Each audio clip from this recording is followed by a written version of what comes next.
Welcome everybody to the deep dive.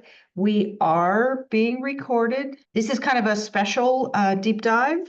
A couple announcements and then we will get started. Really brief announcements. So Cindi and I went to a meeting today at the Office of Emergency Management, and there's going to be really bad traffic on I-5 across the Ship Canal starting mid to late July for 4 weeks. So just a heads up, you'll hear more about it, but it's not normal bad. This is extra bad. If you have anything for the newsletter, Cindi would like that. Do you want to say something, Cindi? Just by the weekend, if I could, I'd like to send it Monday or Tuesday. And I'm doing promotions of people's events. But if you've got something you want to say to your neighborhood, that's what I want. Number 3, Google group testing is underway. As most of you know, our email distribution list broke, and so we're trying to figure out what to move to so we can communicate a little bit better. So that's happening. And then we know that we owe you more complete drill verbiage other than just save the date. So that's coming as well. Okay, I am going to talk just a little bit and then I'll introduce our guest speaker. The topic of this deep dive came out of last February of 2024. We did the retreat as a group, and some of the commentary and the thinking was, let's figure out how to move forward smartly. Cindi's tired. She's 8 years into her 5-year retirement plan, would like to step back.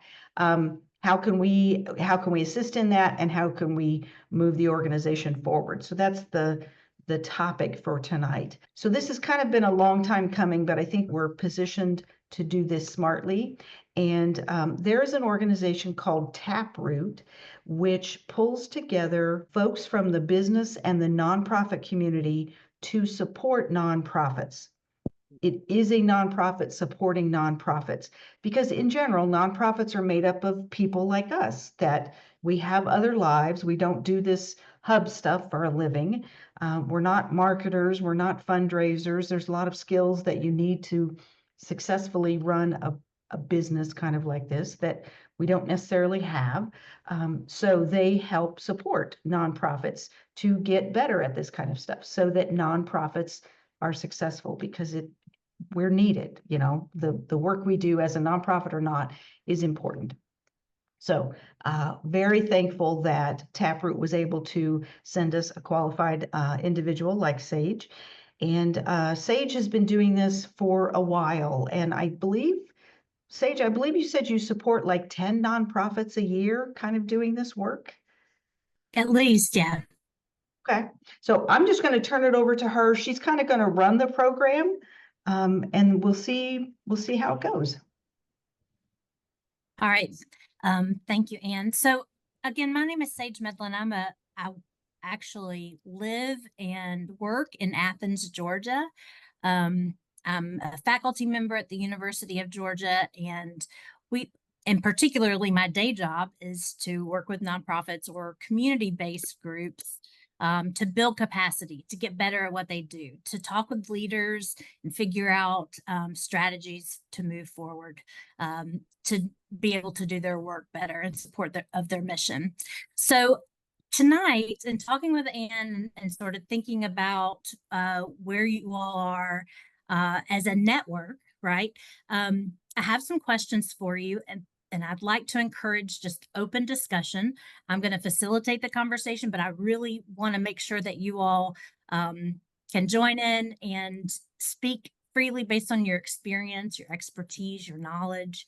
And what we're going to be primarily talking about tonight is the network. I was looking at your website, and I noticed that there are a couple of different mission statements on the website. There's one for the hubs, right, that it describes and explains what you all do as hubs. And then there's another one for the network itself, the network of hubs, and how you all support one another. And I think that's fantastic. So what we're going to be talking about today is sort of the second one, right? The network of hubs, and how you all support one another. So what I want to ask first is very broad. I would love for you to think about how your work, how does the Seattle Emergency Hub Hubs, how do you all contribute to the safety and well-being of Seattle, of the city? How do you all, as a network of hubs, contribute to the safety and well-being of Seattle? What do you think? I've got one. Yeah, If just we, jump in if we don't stand up and support our neighbors, there's nobody there that can do the work that we do after a big event like an earthquake. So standing up and supporting your neighbors after an event like an earthquake. Yeah, that's important. What else? How do you contribute to the safety and well-being of the city? We try to make people aware of the importance of being prepared for events. We go out and do community events. First of all, let them know that the hubs exist. Should we have an event, probably an earthquake, we'll be there. And in the meantime, perhaps there are some things they might want to do to be prepared. Oh, that's good. So helping the city prepare for some sort of emergency, right? And understand that they need to prepare and then help them understand how to prepare. Sounds like. Absolutely. Another thing that we do, was trying to raise my hand. Oh, Jeff raised his hand, so maybe he should go first. No, that's ahead, okay, Jody. Jody. Go ahead. Okay. A lot of people in Seattle know of the earthquake danger, but too many of them are determined not to think about it. And then there's another percentage of people who are new here who have no clue. So none of that helps either the safety or the well-being of Seattle. Yeah. So by being a place that not only hopefully fairly emphatically and often lets them know this is going to happen, but also lets them know what they can do about it, so it's not kind of an overwhelming potential disaster they'd much rather not think about. Right. So, and I guess if you know that there are people there that can help you, right, it is less overwhelming and a little bit easier to think about. Jeff and then Nancy, and if you, and then we'll look at the chats and see if we have anything. Jeff?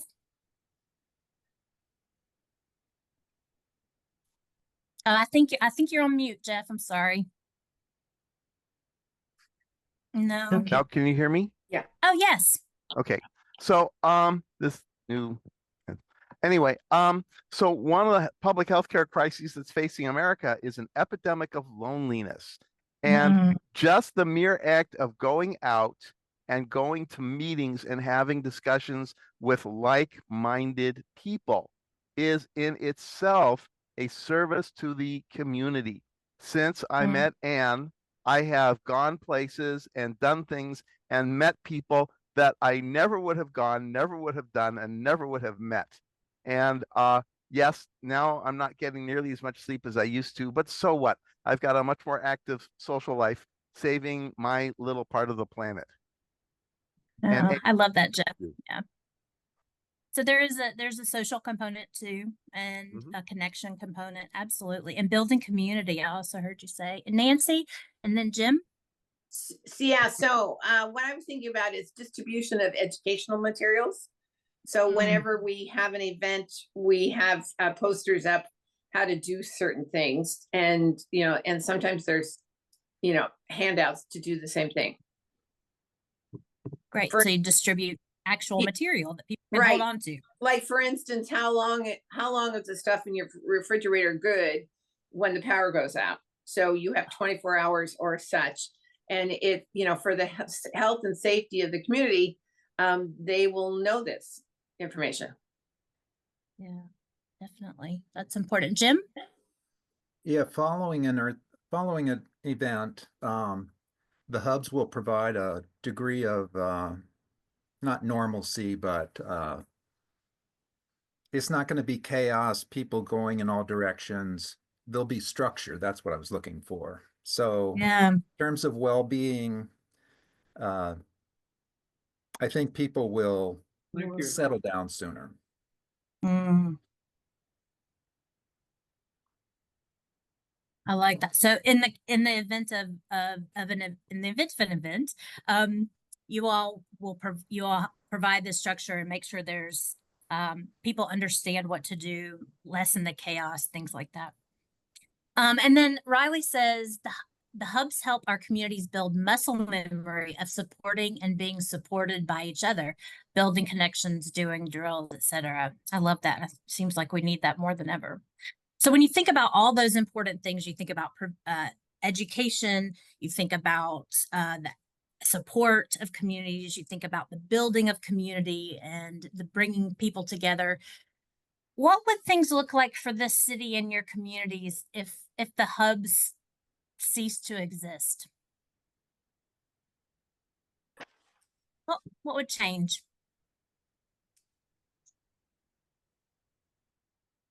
Yes, Kurt?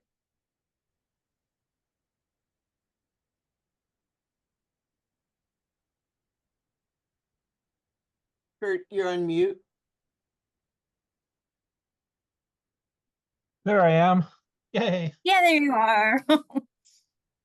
Well, for one thing, I think the city would be less interested in emergency response if we didn't exist.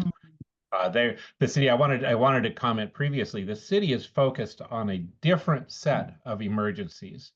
They're focused on things like heating and cooling emergencies because those emergencies kill a few people every year, whereas we're focused on the big one. So if the hubs weren't here, the city would not be thinking so hard about all the different kinds of disasters that there might be. Thank you. Yeah, so you all are bringing attention and keeping the issue in the forefront. Okay. What else? What would the city or your communities look like if the hubs cease to exist? Bill? Well, if the hubs didn't exist and the big one did happen, a lot of people would be without very much in the way of support until such time as government agencies and non-government agencies and so forth are able to provide it.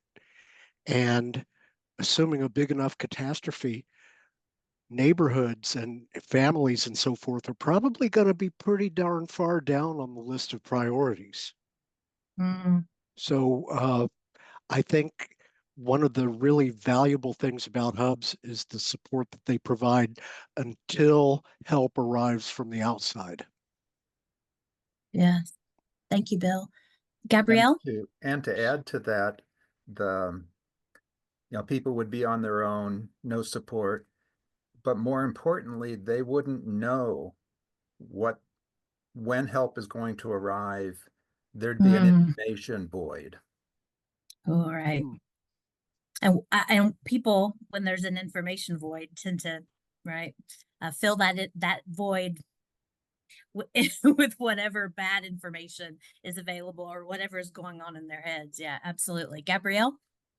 Yeah, I was going to say Jim and whoever spoke before Jim, I think that was Kurt. Those things are true. The hubs support, when help arrives and give information, but only after a disaster. And if there was no disaster, people might say, oh, we don't really need the hubs. Until there's a disaster, I don't think we would notice the magnitude of what it is that the impact that we could have. So none of us want the worst to happen, but at the same time, that's kind of where we come in. Even though people came up with great things that we do in advance, I really liked some of those I hadn't thought about before. So, yeah. Gotcha.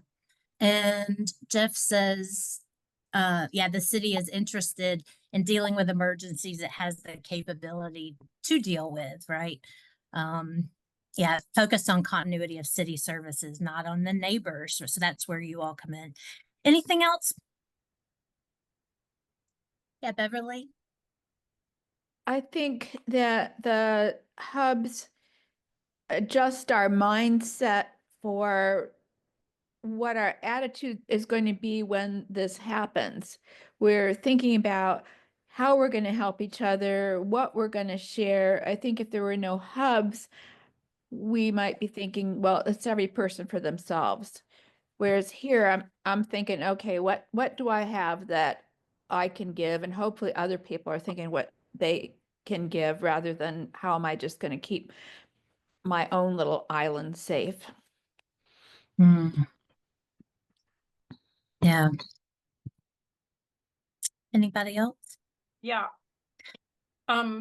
I think that if you look at cities around the world after disasters happen, people do rally and they do come together and they very much, take things, they get things going, but that takes time.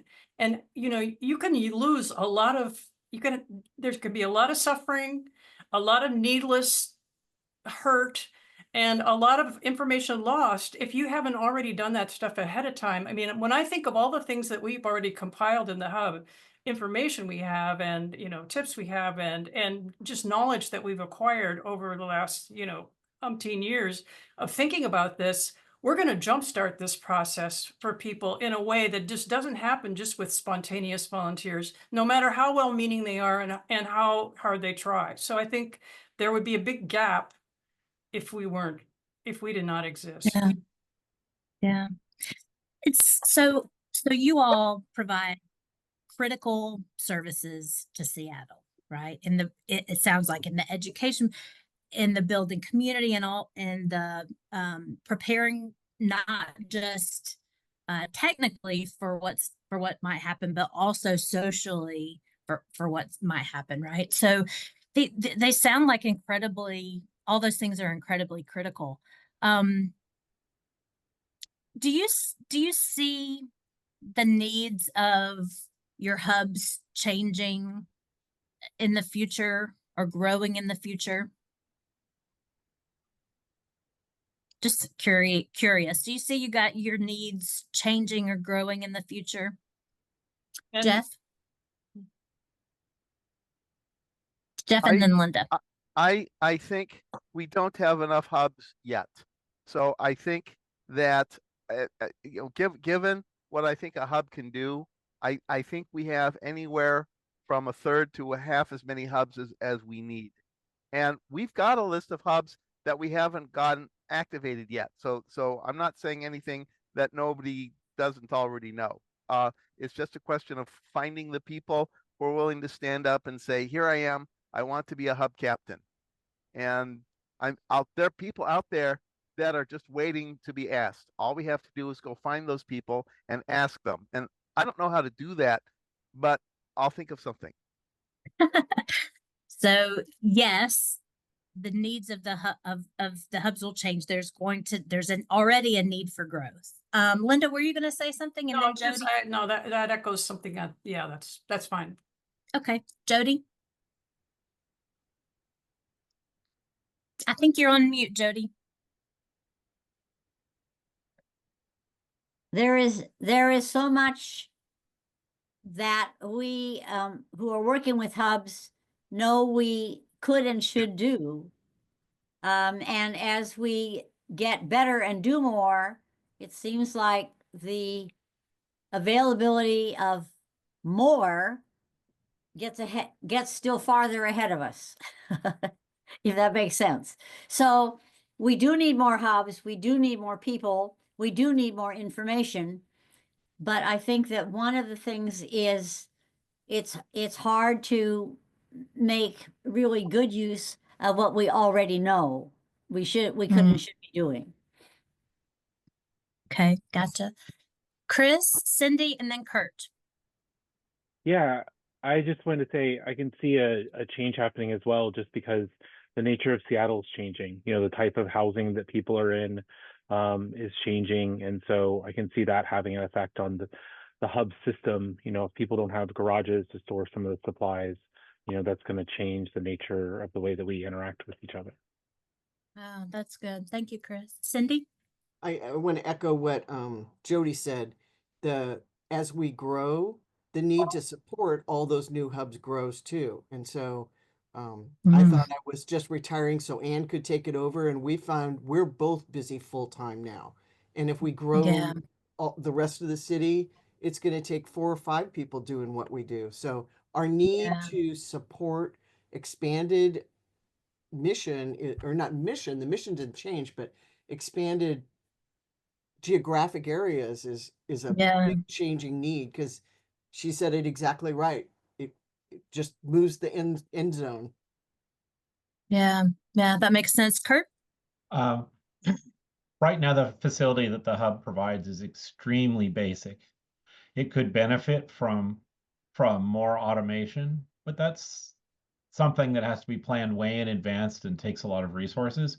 It could also be the hubs could be better networked on the day of, and that's another thing we're not thinking about yet. Yeah, So that makes sense. better networked means better able to provide service. Yeah. And Riley says the hubs fill a really critical gap. Local emergency management departments don't have the capacity to support every individual after a large scale emergency. So hubs empower individuals and neighborhoods to provide that immediate support. I'm going to pause right here and say, and Susanna, go ahead.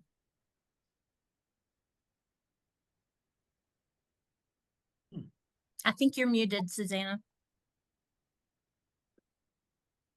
Sorry. Yes. Two things to add. We haven't done a very great job of reaching people who don't speak English. So we need to reach non-English speakers. We've done a little work in Lake City working with a group called Literacy Source that works with people. So next month, I'm going to be doing some work with them, reaching out. But there's a large area there. We also don't have that many volunteers who represent communities. The other thing is there are communities around us that could use probably, I was sitting next to the luncheon for people, anyway, it doesn't matter, for someone from Bellevue. She said, oh, do we have those in Bellevue? And I don't know if we really want to, the geographic need is also there in the whole corridor that it's at risk for the subduction zone earthquake. Whether that's something we want to take on as a whole issue, maybe beyond what we're thinking of tonight. Okay, that's it. Gotcha. Thank you, Susanna. I'm gonna pause right here and ask another question. So you all as hubs know that you have needs and the city has needs, right? You need possibly more hubs, or definitely more hubs that would require more support. There's the idea of the housing changes, the population changes, ideas of using technology a little bit different, preparing for that. So now I want you to think about the network of hubs, right? So we were talking about sort of individual hubs. Now we're thinking about the network of hubs and how you all support each other and how the network is supported. How is the network as a whole preparing for the future? By asking you to come to this meeting. That's a good. Okay. So I didn't have time to raise my hand, but almost 2 years ago, we had a retreat, and we specifically said we have to figure out a sustainability program. We've been here 13 years. It's time to, figure out how we're going to do it, which entails the whole nonprofit question, or, is there a board needed? So that is this journey we're on. Wonderful, wonderful. Anybody else? Jody? You're on mute, Jody.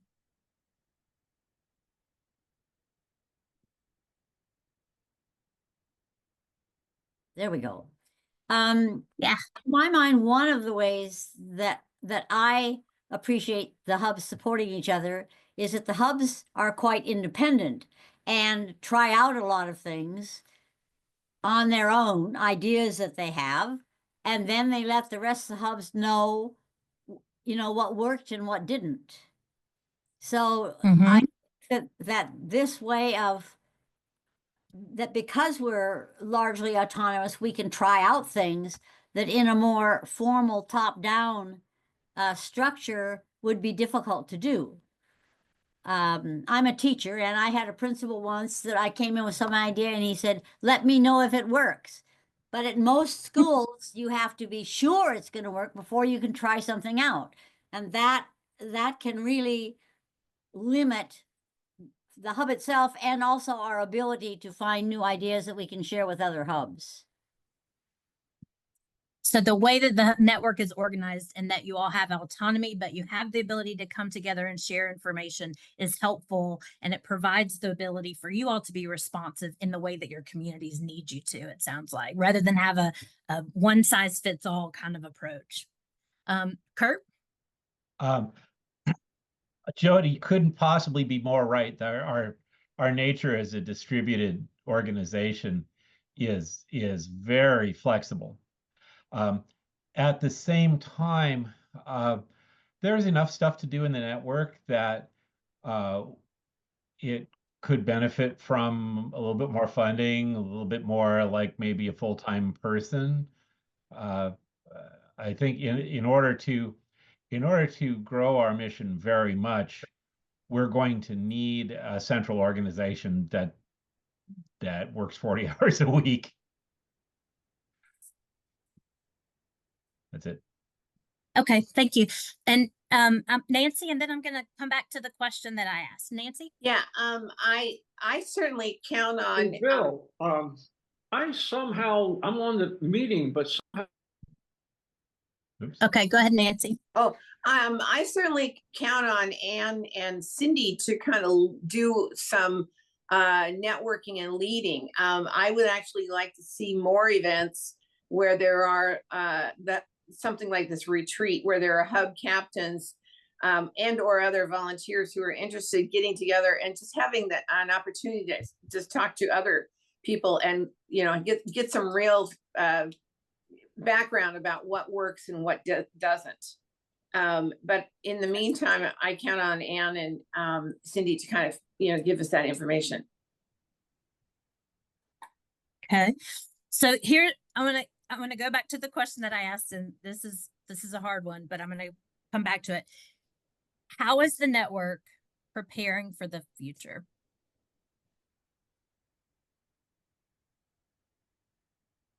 What are you all doing as a network? Well, I'm prepare. I'm sorry, I can't remember to get my hand up fast enough there. That's okay. That's fine, Cindi. We formed a grant and fundraising committee. We formed a promotions committee.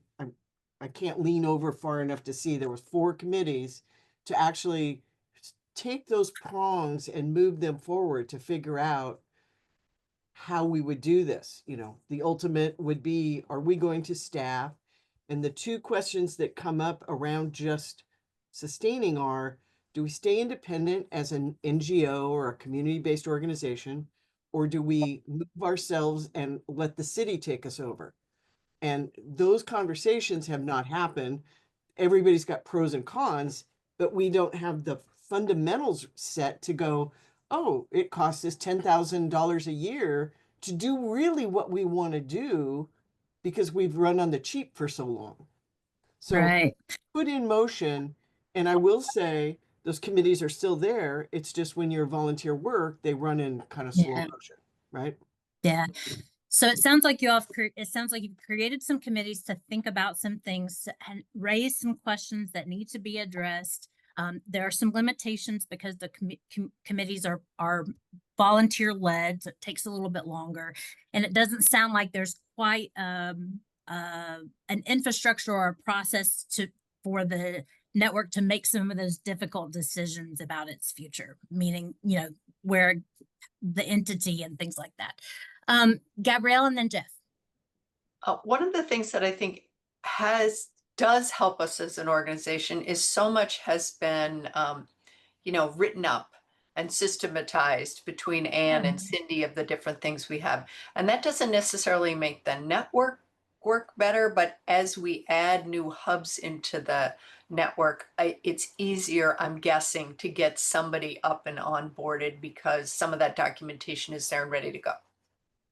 Great. So there's some systemization, some documentation that helps new hubs get up and going. Jeff?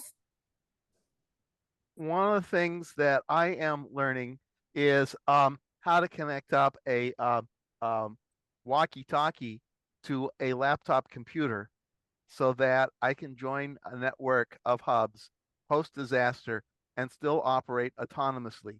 No electricity, no internet.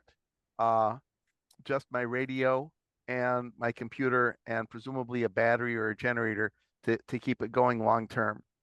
So that's an example of some automation. And I was not aware that you could even do it. I was looking at the FCC regs and I thought that was illegal, but obviously someone has figured out how to do it and the software is written. So it's a thing. It can be done. All I have to do now is learn how to use it. And then use the network to share that information. That's good. Right. Yes. So it sounds like there are bits and pieces of things happening related to the future of the network as a whole, but maybe not orchestrated effort. Did I get that right? You guys tell me if you agree or disagree. Okay. Yeah, bits and pieces. And the other thing that I heard was Cindi. Cindi, I'm going to come back to what you said earlier, which is that it sounds like you guys, Cindi and Ann, are at maximum capacity. Did I get that right? Or more. Some of us would like to actually retire. And I just want to do my hub and maybe West Seattle, but I can never get done with my citywide stuff. My poor hub has been neglected for years. You're ready. Go ahead, Kurt. I just want to say, Cindi and Ann put in a ton of hours. Their contribution, their central leadership contribution is absolutely critical. And yet they want to retire? Yeah. No. That's why I think that we need a more, maybe less voluntary, more actually paid for leadership situation if we want the hub to grow, because we're leaning so hard on just two nice people. Yeah. And Cindi, I'm going to put you on the spot again, but what I heard you say was you're ready to retire, right? You're ready to turn your attention to your hub. Yeah, you should always, nothing is worse than somebody who dominates organizations for their whole life. You have to have, in order to have an organization, you have to hand over the reins. You can stay around for emeritus forever, but you have to grow the capabilities, and teaching people how to run the network or run their hub only helps us grow better citizens in Seattle who will go on and do other fabulous things. So it's all around empowering people. And I struggle with, stand aside to let people feel free to move in and take over. That's a different art form too. So I want to encourage people, and I'll be around to help, but it's kind of painful to go on a 6-week vacation and have to watch email every single day. Yeah. Chris, Brian, and then thank you, Cindi. I appreciate that. And Ann, I want to make sure Ann's chat is read. She said she's not necessarily ready to retire, but she wants to work smarter, not harder, which is important. Okay, Brian, Chris, and then we'll go to the other chats. Brian? Okay, there we go. First off, obviously, this is my first time to this particular group, but I just want to at least echo or build on what Gabriel said, that in organizations I've been part of, both funded ones and volunteer ones, where we have this same problem. One of the things that I've found, well, first off, is operating like we're trying to do under the assumption that next person up if the leader goes away, right? So that's always a premise of that. And when I was laid off in my last company, because I had built my documentation string to be usable, that when the person who took over from me and I wasn't there to answer questions, it was pretty good as far as answering the questions and getting them through what they needed to do. So I'm a big advocate of where it's just not practical, certainly in our place with limited funds. I don't know that we're going to be able to have a funded organization to be the bird dogs for us.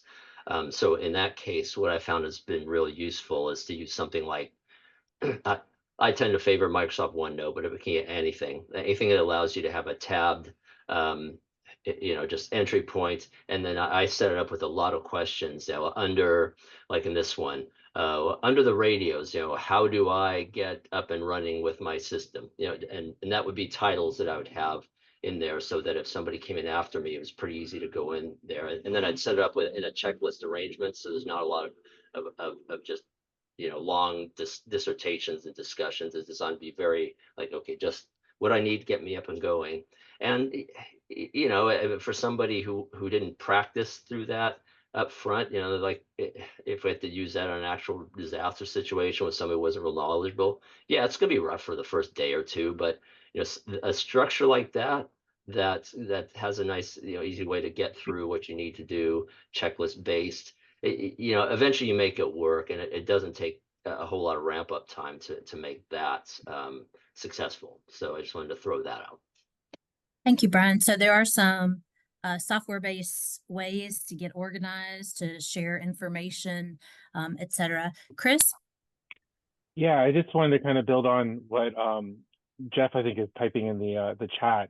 Just that we talk a lot about resilience and preparedness, but really our organization is depending upon like 2 key people for 127% of the workload, and that's a real challenge. And that's something I think that's also a real challenge, because anybody who, the shoes are so large to fill, that anybody who kind of steps up, is not going to be able to fill them as well on the first day. And that's something that we as a hub would have to understand. The next Cindi and Ann are not going to be anywhere near as good as Cindi and Ann ever, but they're not going to even reach that 50% mark for a significant period of time. And I think that's part of the challenge we're facing, but it's one that we have to face, as Jeff was saying. All right, I'm gonna do something, and I'm switching things up a little bit here, and I'm sorry, but you guys, I want to ask first of all, is there anything else that you all know is sort of keeping the network from being able to plan or to get ready for the future? The network itself, right? The whole network. Is there anything else that's you guys talked about sort of the way that you're organized and committees it may not be the best way to get the work done that quickly. You've got people who are ready to who you've got Cindi. I won't say people. You've got Cindi, who's a huge piece of the puzzle that really is ready to retire. You've got sustainability concerns. Is there anything else that impedes your ability to organize for the future, Linda? And then Jody. I think we're in a kind of peculiar chicken egg situation here, because on the one hand, I think that we assume that whatever a leader emerges next to, let's say, replace Cindi, will come from the existing hub captains or from our existing hubs. That may not be true. And so I think we actually need to recruit somebody. If we want leadership, we need to look in maybe our networks, and are there other people, maybe a young retiree who's looking for a volunteer challenge, somebody who's been in an interesting career before, the way Cindi had, and and now has a lot left to give. But I think that we also have to kind of get our house in order if we are going to recruit somebody. And one thing that we need is also, I believe we need more funding, quite a bit more funding, and way more than $10,000 more funding. We need to be able to have enough funding to support getting somebody to do the more tedious or more, at least more ordinary administration things, so that the people who are in the leadership are really doing the things that only they can do. And right now I get the sense that maybe Cindi and Ann are doing a lot of things that are really someone else could be trained to do if we had the means to do it. So I think we're in a kind of thing like, because we're not quite the mature enough organization, we can't yet quite attract the leadership maybe that we need. So we have to figure out how are we going to get past this chicken egg stage. That's what I think is holding us back. Gotcha. Jody? One of the things you said before, I've been mulling over ever since, and that was that we're preparing technically and socially. And it occurs to me that if we separated the technical from the social, it could help our organizational abilities a lot. In other words, if we had, and Brian, I want the list of your questions, and I think we could all benefit from it. But if we had the technical things organized in a way that was readily available to everyone with variations according to different ways that different hubs do things. And then the social part, which is the getting people to know about the hubs and organizing that really critical social community minded thing, was somehow, I mean, right now they're all thrown in together and it's a big soup, but I'm just thinking of how we could separate those things and perhaps be more effective. It hasn't gelled yet, obviously, but I think I just wanted to throw that out because I think that's an interesting idea. So Jody, there are ways that you could organize yourselves and your work a little differently, and the way that you communicate with each other a little bit differently. Okay, I'm going to ask a question to you guys. How do you make decisions about what happens for the benefit of the entire network? How do you make decisions about what happens to the benefit of the entire network? How do you make those high-level decisions for the network? Cindi? We typically will bring them, someone will bring an issue, we'll talk about it at a hub captain meeting. When we think we've got a resolution, it comes back to the hub captain meeting. And it's typically everybody on the meeting at the time gives input, and we generally can get to a consensus. Sometimes we've had to send out, polls or, here's what we're thinking of doing. The network is just as flexible as the individual hubs. We'll say, we want to do a class on community outreach, and people will give us the input on what that class should be like. And nobody says no. So if I have the energy to do it, I'll go do it. If Anne's got the energy to do something, she'll go do it. If somebody else wants to do it, go for it. So we are not kind of in lockstep on a lot of the network things. Most of them are to the benefit. Once in a while, we do something and we go, well, that didn't work out like what we thought. We'll just not do that again. So I'm asking something. So Cindi, that's really helpful example. And the sort of the example that you gave is like I would call that programming question. So a question of what kind of event or where it happens or when it happens. So I'm thinking a little bit differently. One of the things that Linda talked about, for example, is the need for the network to become a little bit more professionalized to attract different leadership, right? Or if you all decide when Linda leaves, who's going to help with leadership, how do you make those high level decisions as a network? Jane, Susanna, and then Kurt. I actually can't answer your question. So I'm a little, so I've jumped in at the wrong time. I'm very new. I'm a recently installed co-captain to the hubs. This is my first meeting here. I don't know a lot about the network, but the question that's been coming up for me repeatedly is there a strategic plan for the organization? Is there even a 3-year or a 5-year plan about, hey, we'd like to see a hub in every neighborhood and we're going to go visit all of the summer craft fairs and have a table? Or has a plan been developed? And I know that you've had a retreat, and I think that's a wonderful beginning. I'm just wondering what the result was of that retreat, or if this is the result, and from here we might be able to create a strategic plan that will bring in, we want someone to identify funding so that we can go hire someone, and then give Cindi a goodbye party. So I'm sorry I can't answer your question, but for the group, I would love to know if there is more that I can reference so that I can participate better. Thanks. Anne or Cindi, do you want to quickly answer I'll, that? I'll put in the chat the link to the folder with the retreat because we documented all the actions that we were going to take over the next 2 years. So our planning horizon is typically 2 years. I'll speak up. I've been doing a lot of reading about strategic planning, and we have tackled some of the issues, but the word that keeps coming up for me is stovepipe. Like there's one group of people that is working on one issue, and there's one group of people that is working on another issue, but they're not talking, and it's not all the same people in the same room trying to move the organization forward. It's very like you have this piece and you have this piece. So from a strategic planning standpoint, that doesn't seem like a very cohesive strategy.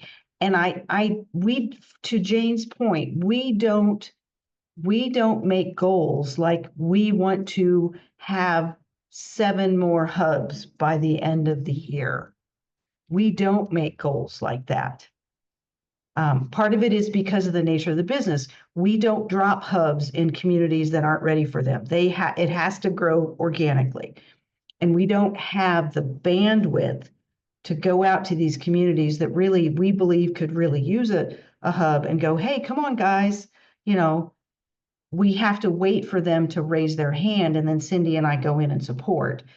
But we are not in the business of growing our network. I would like to be, but we're not there. We really don't. I don't have the capacity to do that. I will respond to requests, but I can't push this agenda. So I think we do pieces of strategic planning, but not in a very holistic way. And so when you think about strategic planning and is really about setting the future direction of an organization or an effort, right? It's at a high, starts off at a very high level, thinking about the future and what is needed for the health and the well-being of the initiative and its ability to fulfill the mission. So that's sort of why we're having this conversation today, right? Is to get to help you all begin thinking about that. Susanna? I think what I hear is that we're lacking a formal structure where there's actually, we're sort of a time honored out there, things we've all been participated in, where you're chair, there's a vice chair, there's a this and that.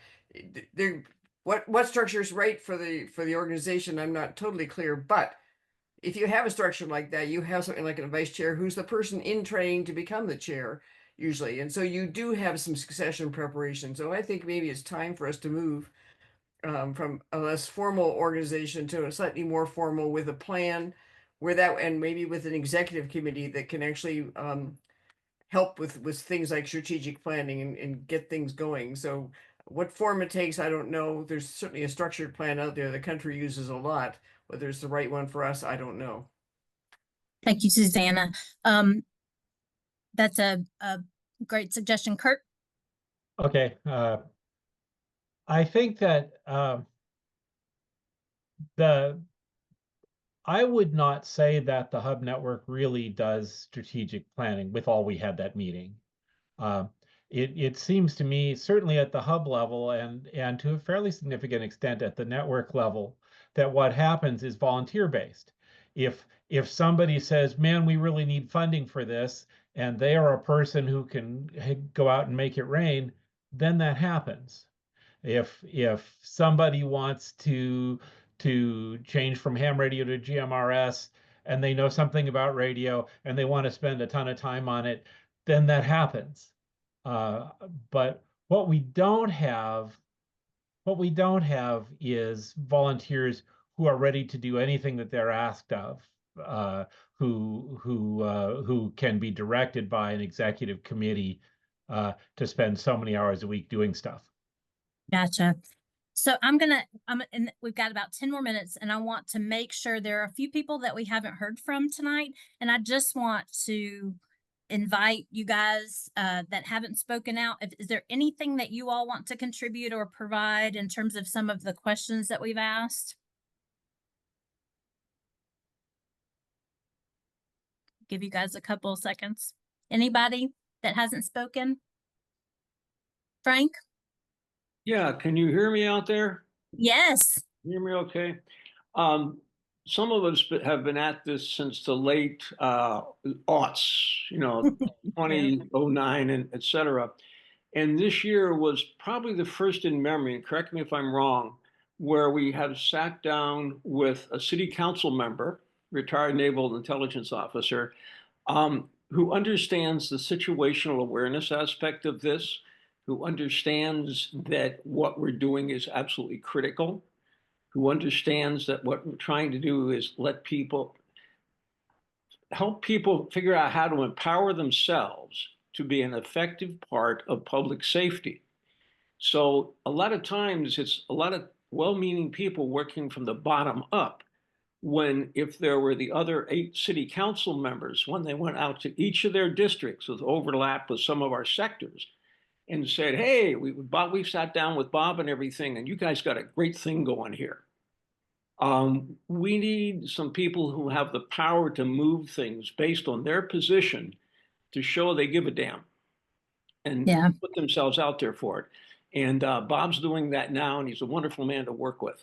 So anyway, that's my 2 cents. I love that, Frank, because that's part of sustainability, right? Part of sustainability is it's about money and it's about leadership and all those things, but it's also about getting other people to care, to know about and care about and support and protect what it is that you're doing, especially people with the resources and the positions to be able to influence others to care about and think about and invest in what you're doing. Anybody else that hasn't spoken?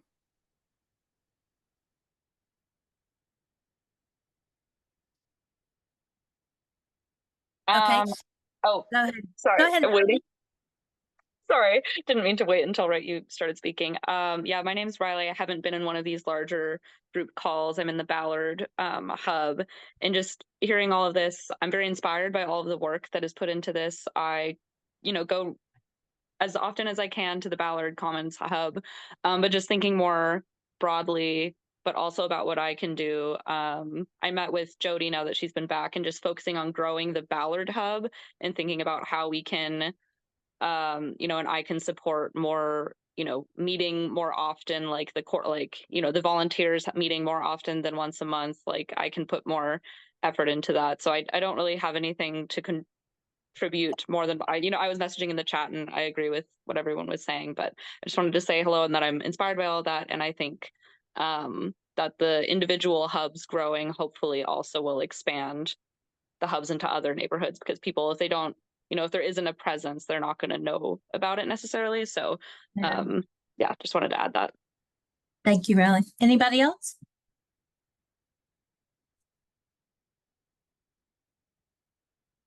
Okay, Jeff, I saw your hand. Where are you? What you got? Well, excuse me. I was going to ask Frank. I am intrigued by the idea of going and talking to my district council member, but I'm trying to figure out what it would be I would ask her. She's going to ask me, well, do you want me to do something? And because that's what they do. That's the kind of questions asked, and I don't know what the answer would be. So I'm gonna ask you guys. So we've only got about 6 more minutes. So Jeff and Frank, do you have a way to connect after this meeting? Frank, I'll send you my email. And Jeff, I can work with you on that issue. Good. Awesome. Thank you. So y'all, I'm hearing a lot, right? So as you all are talking, I'm sort of diagnosing in my head, for lack of a better word, right? In terms of organizations, what I know about organizations, how they work, what they need, etc. And I'm going to tell you a little bit about what I'm thinking. And I have a recommendation for you all, and I'm going to make that recommendation. Does that sound okay with everybody? Yeah. And you're and of course, like any recommendation, you're welcome to say, forget it, right? Because who's that girl in Athens, Georgia? What does she know about us, right? But so here's the way I think about organizations. When I talk to a new organization, I'm asking questions to figure out where they are in sort of a life cycle. There is a life cycle that organizations go through. And it starts with an idea, and somebody has an idea, they call their friends, they implement the idea. The idea is usually based on a need that they've identified that's not being met, and they're extremely passionate about it, right? And they get a bunch of people together and they start implementing the idea, and all those people are so passionate about it. Those people are very successful, right? They're so successful that there becomes a need to grow, right? So the organization, the need to grow outstrips the organization. Does that make sense?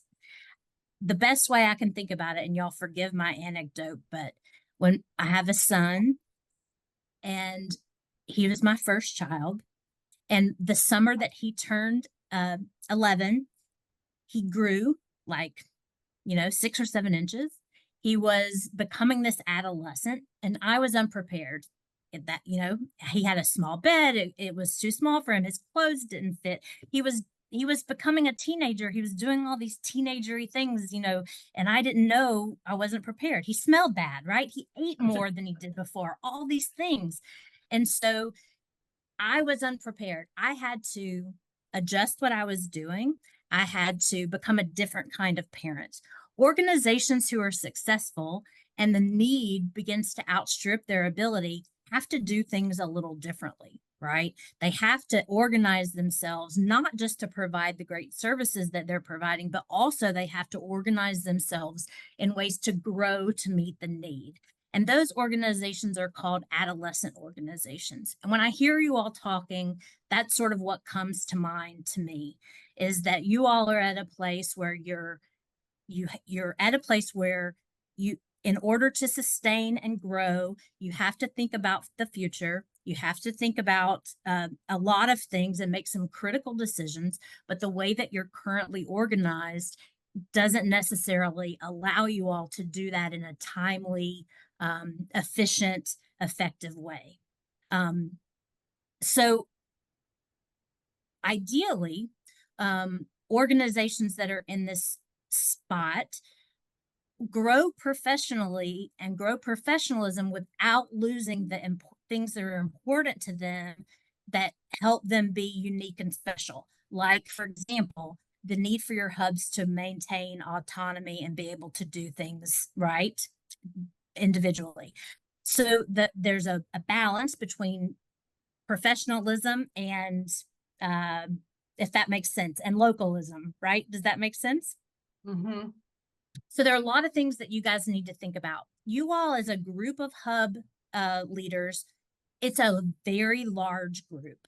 And I would imagine that when you try to have these conversations as a large group, it's difficult to keep things organized and come up with effective decisions, right? That about the organization, not about the individual hubs, but about the organizations. So my suggestion to you all would be to informally identify a group of people who are good at, interested in, etc., and thinking about issues that will help your network grow and sustain. So sometimes the things that the people that are really, really great at doing this stuff on the ground are not necessarily the people who are really, really great at thinking like strategically and long-term and more long vision, if that makes sense. Some people can do both, but it's not the same people. So what I would suggest is that you all get a group of 5 to 7 people who are willing to think about the future and make some proposals to come back to the larger group and the question really is, what do you all need to do? How do you all need to be organized in order to not just sustain, sounds like, but to grow, to meet the needs of the city and to meet the needs of the city in a way that will ensure your future success. So all that to say, that's my proposal. What do you guys, anybody, does that sound okay? Does that sound good? Does anybody opposed?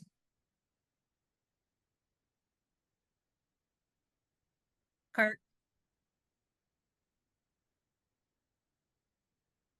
Okay. Are you talking about a standing executive committee, or are you talking about an ad hoc committee? I'm talking, you guys don't have the structure as I understand it. You don't have an executive committee, right? I'm not suggesting that you create an executive committee. I'm suggesting that you create more of an ad hoc committee that that thinks about the future organization of the network. They may decide, they may recommend to you all that there becomes a more formal structure where there is an executive committee. That may be an option, but right now I'm not suggesting that you create something that doesn't exist. I'm just suggesting that you get a thought group together that can come and make some proposals back to the larger group about your future. Sage, I like that word. I haven't heard you use that before, a thought group. And what I wrote down was informally develop a group of 5 to 7 people. A thought group. That would think, but that would also create a proposal, right? Or set of proposals to come back to the larger group about how to move forward. Any other thoughts well, so what I'll do is it's 11:01, or it's my time, 11:01. Thank you. So I'm going to stop right there, and I'm going to suggest to you all that maybe you send some feedback to Anne, and that Anne, based on your feedback, can move forward with getting this group together. Or you can say, we hate that idea and it's the worst idea ever, and you can figure out how to move forward. But you all are poised, you're ready, you've got the people, you just need a decision-making mechanism that includes all your voices, but that is made by a smaller group so you can be more effective. So Anne, what do you think in terms of next steps? I think I would love to meet with you offline and talk a little bit more, and maybe think about what this group of 5 to 7 people would look like. Is it all folks in the Hub network? Is it maybe a couple folks that aren't in the Hub network? What might that group look like? And who would be best? Who are the best people to be on that group? Okay. You mentioned the strategic thinkers versus down in the weeds stuff. That made a lot of sense. Yeah. So I think so it sounds like we need to get together to refine my proposal a little bit more, and then you can provide that information out to the group and get some feedback about how to move forward. Does that sound like what you're saying, Anne? Yeah, that's what was in my head. Okay. Cindi, Nancy? I would ask all the people who are on the meeting who are one of the committees. We formed those committees because we thought we needed more data to make strategic decisions. Like, how much do we really spend each year? What are the pros and cons of forming a nonprofit? So if you're on one of those committees, you might be prepared to move quickly so that Anne's got some of those questions that we don't have to struggle with because we couldn't have answers before. Right. Nancy? I just like to say that I personally don't think I have the skills that are needed to do this kind of work.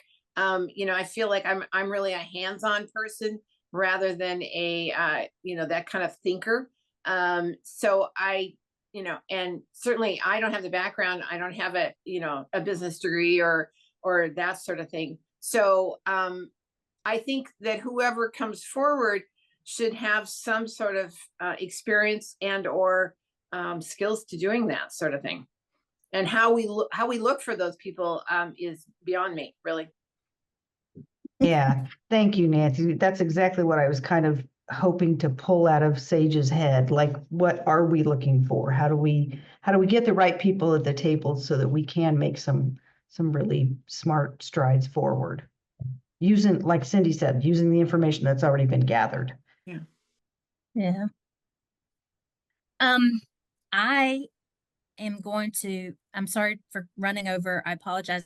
What I want to say is it's truly an honor. It's been an honor to work with Anne and to learn about your work and to think about your work, and that the necessary nature of your work I think makes this your need more urgent, if that makes sense, right? Then when you all were talking about what would happen in the city if you weren't there, I thought, man, wow, this is really important. It's really important for you all to have these conversations about maintaining the health of your network and of the individual hubs, right? But the network as the group that sort of supports the hubs. So thank you all for the opportunity to work with you all tonight. Thank you. I'm sorry, I was reading chat. Thank you. And Ann will be in touch. If anybody has any last words, please go for it. And then I'm going to be quiet and let Ann close us out. Any last words? Wow. Thank you all so much. Sage, thank you very much for coming. I really appreciate your time and your expertise. Sage has dropped so many knowledge bombs on me, in our conversations even before this. It's been really, really helpful. Thank you so much. All right. Any last minute things? Okay, I'll be back. Probably, it probably won't be a meeting. It'll probably, I'm kind of thinking I'm just going to send out some information on email and get people's feedback on it that way, just because we've got the drill coming up and all of our meetings moving forward are kind of tied up. And I don't want to sit on this too long. So I'll talk with Sage, put something together, get it out to you guys to see what you guys think. So thank you all you so much. everybody for your time. Yeah, nice. Thank you, Sage. Thank you, Sage. Thank you. Bye-bye. Thank you. All right. Bye, guys.